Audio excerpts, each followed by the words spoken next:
Harta yang paling berharga adalah keluarga. Istana yang paling indah adalah keluarga. Puisi yang paling bermakna adalah keluarga. Mutiara tiada tara adalah keluarga. Saya berada di sini karena diminta oleh Ibu Esther Kandau. Jadi siapa yang bisa menolak permintaan Ibu Esther Kandau? Pelayanannya sudah luar biasa kemana-mana, dan dalam usia seperti ini pun tidak pernah menolak pelayanan. Masa saya yang diminta menolak? Dan memang Tuhan menyiapkan hari ini. Kebetulan waktu ditentukan hari ini langsung. Biasanya menawarkan kepada saya itu bisanya tanggal berapa, tapi Ibu Esther langsung tanggal 22 bisa tidak? Kebetulan bisa waktu itu ya. Pada tanggal 21 Juli 2022, ketika ada hari kakek nenek sedunia yang dibawa oleh yang dicanangkan oleh Paus Fransiskus, itu dekat hari Yoakim. Pada waktu itu saya tanya peserta tertua siapa? Ada orang yang berusia 92 tahun. Pas itu, saya bilang hebat. Sehat tidak? Sehat. Dan kebetulan bosku hari ini mereka ulang tahun perkawinan. Waktu itu 21. Dan berapa tahun? 65 tahun perkawinan. Saya bilang bisa jalan tidak? Sehat, lahir dan batin.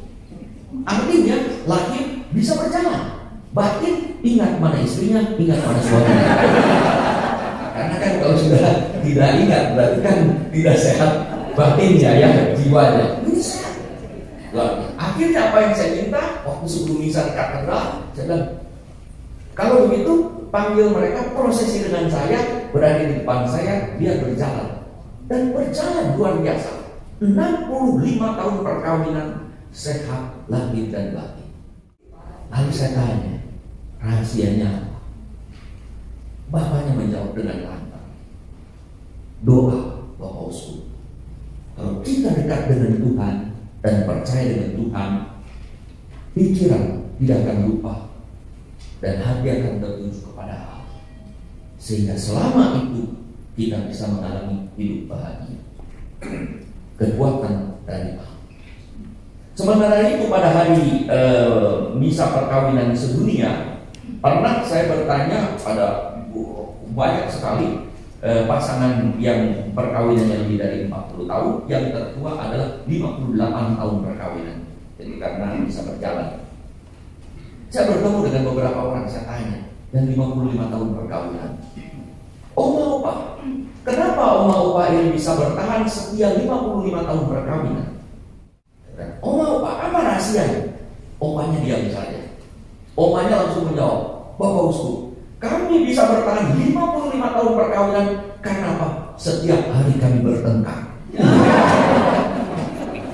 Kenapa kok bisa bertengkar, bisa bertahan 50 tahun ini?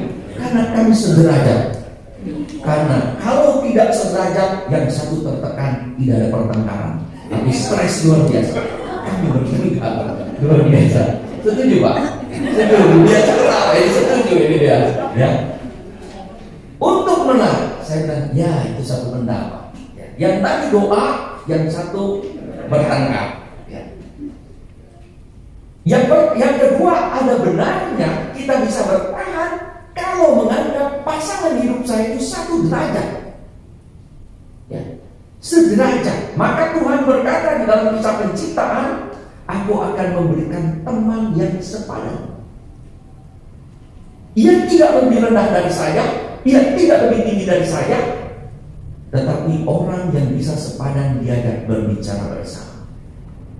Orang yang bisa menentukan bersama tentang masa depan keluarga, maka bisa hidup bersama-sama. Berkaitan dengan perkawinan Katolik, kitab suci memberi pesan yang luar biasa, yang diulangi oleh Yesus dalam kitab Kejadian, diulangi Yesus dalam Matius 19:56. Sebab itu laki-laki akan meninggalkan ayah dan ibunya dan bersatu dengan istrinya, sehingga keduanya itu menjadi satu daging, yang merupakan lambang dari satu roh, satu jiwa. Demikianlah mereka bukan lagi dua, kenyataannya dua, tetapi melainkan satu, karena yang dimaksud adalah satu roh, satu pikiran, satu perasaan, sehati sejiwa. Keluarga yang sehati sejiwa inilah keluarga yang dapat bertahan. Maka kemudian sabda berkata, karena itu apa yang telah dipersatukan Allah tidak boleh diceraikan oleh manusia. Maka tidak mungkin orang yang sehati, sejiwa, seperasaan akan berpisah. Di balik sabda itu, perkawinan mengundang pasutri untuk sehati sejiwa, sehati dan seperasaan, di mana masing-masing mencurahkan hati, budi, dan energinya untuk kesejahteraan bersama, hingga materi pun digunakan untuk kebahagiaan keluarga. Kesatuan ini mengandaikan pasutri untuk bisa segelombang, mengenal satu sama lain. Kalau di dalam radio zaman dulu, ya, itu kan diputar ya, tapi sekarang kan digital, tinggal dipencet. Maka di mobil itu kan cari gelombang tinggal dipencet. Dulu kan diputar kan, cari sampai ya suaranya. Kalau suara ini kan belum fine tuning kan disebutnya, fine tuning supaya sama. Dan demikian kan kita juga harus fine tuning. Suami istri akan fine tuning satu sama lain, maka bisa searah, bisa satu rasa. Dalam satu rekoleksi pernah 25 tahun lebih yang lalu, ya, saya mengadakan rekoleksi dengan para pasutri. Dan dalam rekoleksi itu keluarga pasutri itu ada satu permainan, apakah suami istri saling mengenal satu sama lain setelah sekian lama menikah. Nah, ibu bapak yang paling senior di sini berapa tahun perkawinan? Ada yang 50? Ibu Esther ya? Ya, Ibu Esther berapa tahun? 56. Luar biasa. Coba 56 masih lari ke sana kemari. Ya, luar biasa ya, dengan Alek kan luar biasa. Ya, karena apa? Ini contoh ya, hidup di dalam Tuhan. Nah, maka pada waktu itu mudah-mudahan ya kita saling mengenal, saudara-saudari. Pada waktu itu saya membuat permainan. Istri-istri diminta duduk, ditutup dengan tirai kayu. Ya, ditutup dengan tirai kayu. Suami lalu yang kelihatan apa? Kakinya. Kaki. Semua harus dilepaskan sepatu kaki. Para suami disuruh mencari mana kaki istrinya. Jadi semua harus dapat satu, tidak boleh dua. Jadi dia mulai cari. Ada yang langsung dapat, pegang. Pokoknya sudah dapat, pegang. Nggak boleh dilepas. Yang lain ada yang mencari-cari. Istri saya kakinya yang mana? Kalian beritahu kaki itu. Harus khusus perkawinan lagi, Pak. Lalu kan saya cari. Tapi semua cari setelah dapat semua, pegang semua. Ya. Sekarang siap-siap buka, begitu buka ada yang teriak karena istri orang lain dipegang. Saudara, kadang-kadang fisik pun kita tidak mengenal, apalagi apa yang ada di dalam batin kita, di hati kita. Jauh lebih dari mana. Maka di balik hati dan budi manusia yang sulit dipahami, itu ada suatu misteri. Ya. Kalau kita bicara misteri dengan iman, misteri adalah sesuatu yang belum jelas, bahkan tidak dapat kita ketahui secara penuh. Manusia saja tidak kenal, apalagi kita tentang misteri Allah. Bagaimana kita bisa mengenal misteri iman? Misteri iman adalah kisah kasih Allah pada manusia melalui Yesus Kristus. Dalam anamnesa yang kelima itu, imam menyatakan agungkanlah misteri iman kita. Dan kita umat menjawab, Tuhan engkau telah wafat, Tuhan sekarang engkau hidup, Sang Juru Selamat, datanglah ya Yesus Tuhan. Bagaimana kita menghadapi misteri iman ini? Tidak mungkin kita memahami kalau kita tidak memahami kedalaman iman ini dengan bantuan Roh Kudus. Maka menjelang hari Pentakosta ini kita memohon di gereja-gereja, mohon datangnya Roh Kudus. Yang diminta kepada kita adalah roh pengertian, supaya kita mengerti dan memahami misteri iman yang dipercayakan. Demikianlah juga perkawinan itu adalah suatu misteri bagi kita, bagi saudara-saudara. Misteri untuk memahami, karena dalam setiap perkawinan Katolik itu disebut sebagai sakramen. Dan yang menariknya dalam perkawinan Katolik, yang menjadi imam sesungguhnya adalah saudara-saudara, pasutri itu yang saling memutuskan. Maka imam disebut meneguhkan perkawinan. Dan para suami istri itu adalah saling memberikan sakramen. Mereka adalah imam masing-masing. Untuk itulah diperlukan kekudusan. Sebagaimana seorang imam itu adalah kudus, maka para suami istri yang mengambil bagian dalam sakramen pernikahan juga diundang untuk kudus. Roh Kudus inilah yang membuat kita mampu hidup sesuai dengan ajaran dan pengakuan iman. Kita makin mengerti dengan roh pengertian apa yang dikehendaki oleh Allah. Lalu kita makin mampu menjalankan apa yang Tuhan nyatakan sebagai ajaran-ajaran. Maka melalui karunia roh pengertian, Allah menerangi budi kita hingga kita mampu memahami dan mempercaya dengan hati yang tulus. Bersama dengan roh hikmat, roh pengertian mengantar kita juga yang lebih penting sekarang, fine tuning dengan Allah sendiri. Bagaimana kita menyatukan gelombang kita dengan gelombang Allah hingga kita memikirkan apa yang dipikirkan Allah. Lihat saja Petrus yang selalu bersama-sama dengan Yesus. Ketika berlawanan dengan kehendak Yesus, Yesus berkata, "Enyahlah iblis. Engkau hanya memikirkan apa yang dipikirkan manusia, bukan yang dipikirkan oleh Allah." Fine tuning, menyamakan satu gelombang adalah memikirkan apa yang dipikirkan oleh Allah. Saudara-saudari yang terkasih, ada pepatah, dalamnya laut dapat diukur, dalamnya hati siapa tahu, yang berarti lebih sulit menebak hati dan budi atau mengetahui perasaan dan pikiran seseorang daripada mengetahui dan mengukur dalamnya laut. Apalagi mengetahui suami istri, saudara-saudara sudah menikah 32 tahun, ya. Bagaimana memahami perasaan dan hati sang pasangan hidup kita? Saya pernah memberi contoh, ya.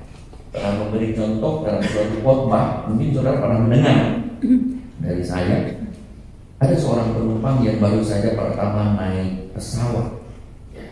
Dia senang sekali saat naik pesawat. Tempat duduknya nyaman, tidak seperti naik bis dari Sumatera ke Jakarta biasa naik bis. Ini dapat naik pesawat dari Medan. Pesawat Garuda, luar biasa. Dia duduk, enak sekali. Langsung dia duduk. Tidak lihat tiket dulu, dia duduk di bisnis kelas. Baru tiketnya ekonomi. Dia bilang di naik bis saja kan, siapa duluan dapat, ya. Maka dia juga dapat duluan. Lalu tidak lama kemudian datang seorang bapak yang memiliki tempat nomor duduk itu. Dia bertanya, "Pak, duduk nomor berapa?" Tanya-tanya, banyak yang kosong, cari sendiri. Pusing daripada ribut, ya. Lalu dia manggil pramugari. Lalu bicara dengan pramugari, lalu pramugari bilang, "Mohon maaf Pak, Bapak nomor berapa?" Lalu dia tanya nomor apa? "Nomor tempat duduk." Tanya apa lagi? Tempat duduk. Dia bilang, lalu tanya, "Ibu ini siapa?" "Saya pramugari." Pramugari itu apa? Pramugari itu pelayan. Pelayan apa? Ya seperti di rumah tangga. Pegawai rumah tangga aja mau ngatur-ngatur, itu sendiri pekerjaan di sana. Pusing. Dia tidak habis pikir, panggil pilot dipanggil.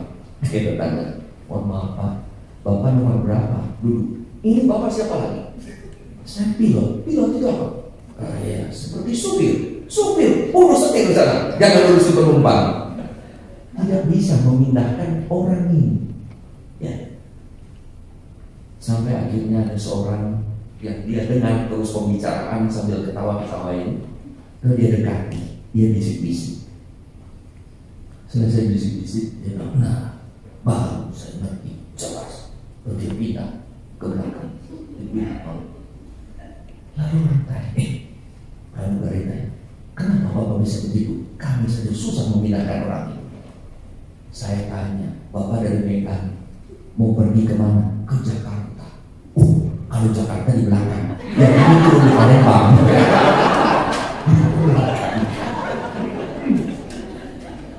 Walaupun semuanya ke Jakarta ya, tapi itu adalah satu cara bagaimana orang mengetahui pikiran dan perasaan seseorang, sehingga kita juga dalam tindakan-tindakan harus tahu apa yang dipikirkan apa yang. Saudara-saudara yang terkasih, para murid merasa heran bahwa mereka tiba-tiba menjadi mengerti secara gamblang apa yang dikatakan Yesus. Padahal biasanya Yesus berbicara melalui perumpamaan, walaupun diambil dari kisah hidup sehari-hari, tetapi mereka sulit atau tidak mengerti. Dan hari itu mereka mengerti betul hingga berseru, lihat, sekarang engkau terus terang berkata-kata dan engkau tidak memakai kiasan. Luar biasa kayak ini kata-kata Yesus Injil hari ini. Sekarang engkau terus terang berkata-kata dan engkau tidak memakai kiasan. Saya tidak tahu Bapak yang dengan Ibu Rini suka main pantun tidak? Suka main kiasan atau terus terang? Ya. Dulu bagaimana? Main pakai kiasan atau langsung terus terang? Langsung. Langsung tembak begitu ya Pak. Itu satu cara. Jadi terus terang. Dan hari ini juga alangkah indahnya ketika suami istri juga berkata, engkau sekarang berkata-kata terus terang dan tidak memakai kiasan. Para murid merasa bahagia ketika Yesus berterus terang kepada mereka, tidak lagi menggunakan perumpamaan tentang jalan hidupnya. Mereka tidak protes, minta penjelasan lebih. Mereka tidak bertanya lagi, karena apa? Rupanya Yesus dengan murid-muridnya makin lama-lama dengan karunia Roh Kudus makin mengalami fine tuning, menyatukan gelombang yang sama. Maka para murid berkata, karena itu kami percaya bahwa engkau datang dari Allah. Para murid sudah mulai satu gelombang dengan Yesus. Pikiran manusiawinya telah hadir, melebur, bersatu dengan rencana dan kehendak ilahi bahwa Yesus adalah Putra Allah. Itulah karya roh pengertian yang dayanya sudah dialami oleh para rasul. Saudara-saudara yang terkasih, kita mohon pada Allah juga supaya roh pengertian ada pada kita, suami istri dalam kaitannya. Para suami istri pernah berjanji satu sama lain untuk mencintai seumur hidup dan maunya memang mencintai. Tidak pernah ada orang yang mau menyakiti. Tapi kadang-kadang orang tidak sadar, ya, karena lama-lama menjadi biasa, dulu sopan-sopan, dulu kasih-kasih, lama-lama, ya, kadang-kadang mulai. Mungkin maksudnya tidak menyakiti, tapi kadang-kadang terasa menyakiti. Saya pernah juga memberi contoh. Ini sudah mendengar. Seorang istri berkata kepada suaminya, Pak, minta uang tambahan. Untuk apa uang tambahan? Kan udah banyak. Tidak Pak, ini ada ekstra. Ada joyful. Oh, joyful. Kenapa? Pada uang tambahan segala. Bayar Pak, bayar. Kenapa? Joyful run segala. Iya, kalau nggak Pak, walk. Apa itu? Jalan sehat. Untuk apa jalan sehat? Biar langsing Pak. Langsing nggak usah. Gajah aja tiap hari jalan langsing. Mungkin omongan begitu ya sehari-hari, tapi bisa membuat sakit hati tanpa maksud dari sang suami untuk membuat sakit sakit hati. Ya sudah Pak, kalau nggak mau belajar, nggak boleh jalan, saya mau belajar berenang saja.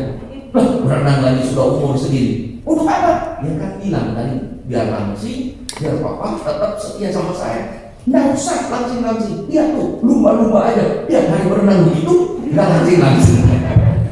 Sakit hati lagi kan? Bapak pernah ke istri tidak ya? Tidak. Akhirnya